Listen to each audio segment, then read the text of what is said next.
सलमान अपनी पत्नी को लेने के लिए अपने ससुराल गया हुआ था और जब वो अपने ससुराल पहुंचा तो फिर आधी रात को उसने देखा कि उसकी जो सास थी फरजाना, वो किसी गैर मर्द के साथ अपने कमरे में थी और गलत काम कर रही थी। और फिर इतना नज़ारा देखने के बाद सलमान के अंदर भी हवस सवार हो गया और फिर सलमान भी अपनी सास फरजाना के साथ गलत काम करने लगा। नमस्कार दोस्तों, स्वागत है सभी का हमारे एशियन क्राइम अफेयर चैनल में। दोस्तों, एशियन क्राइम अफेयर चैनल को आप सभी लोग सब्सक्राइब कीजिए, वीडियो को लाइक कीजिए और वीडियो को ढेर सारा शेयर भी कीजिए। दोस्तों, चलती जवानी और हौस की एक कहानी हरियाणा के रोहतक से आई है, जहाँ पर एक फरजाना नाम की औरत रहती थी जिसकी उम्र लगभग 55 साल थी। दोस्तों, उसकी एक बेटी थी जिसका नाम शबाना था। शबाना की शादी हो चुकी थी। शबाना का जो पति था उसका नाम सलमान था। सलमान बहुत ही अच्छे पैसे कमाता था और फिर अपनी पत्नी को अपने घर पे खुश रखता था। दोस्तों, शबाना अपने पति के साथ रहती थी और उसकी ज़िंदगी अच्छे से कर रही थी। लेकिन शबाना के जब पिता की मौत हो गई तो फिर जो उसकी माँ थी फरजाना, उसे गैर मर्दों के साथ संबंध बनाने की आदत हो गई। नए नए प्रेमी बनाती थी, नए नए मर्दों के साथ सोती थी, उनके साथ गलत काम करती थी। दोस्तों, फरजाना आज दूसरे मर्द के साथ तो कल दूसरे मर्द के साथ, परसों तीसरे मर्द के साथ, इसी तरीके से रोज़ नए नए मर्द बदलती थी और उनके साथ संबंध बनाती थी और गलत तरीके से उनके साथ काम करती थी और उनके साथ प्यार करती थी।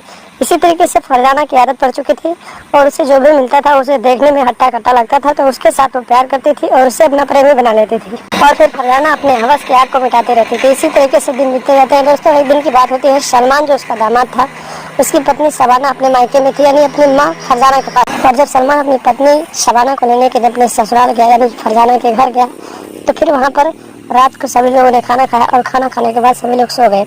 सलमान अपने कमरे में लेटा हुआ था, तभी अचानक करीब 12-1 बज रहे थे रात को, वो लोग शंका करने के लिए उठा और उसने देखा कि उसकी सास के कमरे से कुछ आवाज़ें आ रही हैं। फिर सलमान अपने सास के कमरे के तरफ गया और देखा, खिड़की के रास्ते से जब उसने अंदर देखा तो वहाँ का नज़ारा देखकर उसके पैरों तले जमीन खिसक गई। उसने देखा कि उसकी सास फरजाना जो है एक गैर मर्द के साथ हम बिस्तरी कर रही थी, यानी उसके साथ गलत काम कर रही थी। इतना सारा नज़ारा देखने के बाद सलमान का भी माथा चक्कर खा गया और फिर उसके अंदर भी एक हवस का भूत सवार हो गया और फिर कुछ देर तक वो वहीं पर रुका रहा। और उसके बाद जब उसके सास का प्रेमी वहाँ से निकल गया तो फिर सलमान चुपके से अपने सास के कमरे में पहुँच गया और फिर अपनी सास से बोला कि आप जो कर रही हो ये सब गलत कर रही हो, ये सारी बात मैं शबाना को बता दूंगा। उसके बाद उसकी सास जो थी अपना ये सारा राज छुपाने के लिए अपने दामाद के साथ कहती है कि ठीक है, जो भी करना चाहते हो आप भी कर लो, लेकिन ये सारी बात मेरी बेटी को मत बताना। उसके बाद सलमान के अंदर जो हवस का भूत सवार होता है वो भी अपनी हवस की आग को मिटाने लगता है और फिर अपनी सास के साथ गलत काम करने लगता है। इसी तरीके से करीब 5 दिनों तक सलमान अपने सास के घर रह जाता है और रोज रात को अपनी सास फरजाना के साथ गलत तरीके से गलत काम करता है। एक दिन की बात होती है दोस्तों, सलमान आधी रात को उठता है और अपने सास के कमरे में जाता है और फिर अचानक उसकी पत्नी शबाना की नींद खुल जाती है और फिर वो अपने पति को खोजने लगती है। तो फिर जाकर देखती है कि उसकी माँ के साथ उसका पति गलत तरीके से गलत काम कर रहा होता है। इतना नज़ारा देखने के बाद सलमान की जो पत्नी होती है वो हल्ला मचाने लगती है, बोलने लगती है, डांटने लगती है। और फिर जब इतना सारा बात सलमान सुनता है तो सलमान अपनी सास फरजाना के साथ मिलकर अपनी ही पत्नी का गला दबा देता है और मौके पर उसे मौत के घाट उतार देता है और आधी रात को ही उसे उसके कमरे में लिटा देता है। और सुबह जब होती है तो उसकी सास फरजाना जो होती है आसपास के लोगों को बताती है कि मेरी बेटी की रात को बहुत ज़्यादा तबीयत खराब थी और अचानक उसकी मौत हो गई। उसके बाद जो सलमान होता है वो अपनी पत्नी का अंतिम संस्कार करने के लिए तैयारी करने लगता है और फिर जब से सुबह खाक किया जाता है तो फिर वहाँ पर एक गांव का कोई इंसान होता है, कोई बुजुर्ग होता है जिसे सलमान के ऊपर शक हो जाता है। फिर वो पुलिस वालों को फ़ोन करता है, पुलिस मौके पर पहुंच जाती है और पुलिस जो होती है लाश को कब्जे में ले लेती है और पोस्टमार्टम के लिए भेज देती है।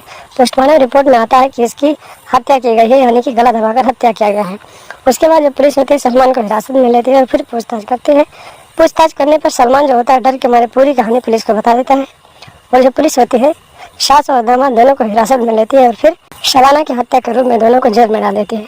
तो दोस्तों, सावधान रहें, सतर्क रहें और ऐसी औरतों से दूरी बनाकर रखें जो आपको आपराधिक मानसिकता की तरफ ले जाती है और अपने आप को काबू में रखें, वरना आपका भी हाल सलमान की तरह हो सकता है और आप भी जेल के सलाखों के पीछे जा सकते हैं। तो दोस्तों, लगातार हमारे साथ बने रहें, हमारे चैनल को सब्सक्राइब करें और हमेशा देखते रहें एशियन क्राइम अफेयर।